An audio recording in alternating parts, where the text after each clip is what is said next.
Merhaba arkadaşlar. Şimdi Güldür Güldür yeni bölümünde nasıl izlendi? Şimdi size analiz videosunu çekiyorum. Bildiğiniz üzere Güldür Güldür önceden cuma akşamları ekrana geliyordu yeni bölümleri. Daha sonra kalp atışı cuma akşamları devam etme kararı alınca Güldür Güldür'de yeni sezona çarşamba akşamları yeni bölümleri ekrana gelerek devam etmeye başladı. Ve bu akşam da ilk bölümü ekrana geldi yeni sezonun. Şimdi şöyle söyleyeyim arkadaşlar.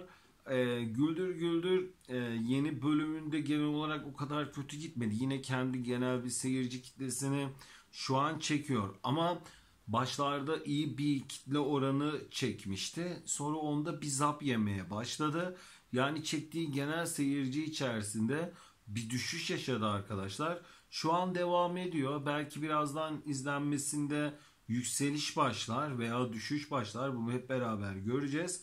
Ama genel olarak yeni sezonun ilk bölümünde güzel başladı diyebilirim. Kendi genel seyircisi kitlesi üzerinden söylüyorum arkadaşlar. Çok iyi bir seyirci kitlesi geldi diyemem. Yanlış da anlaşılmasın söylediklerim.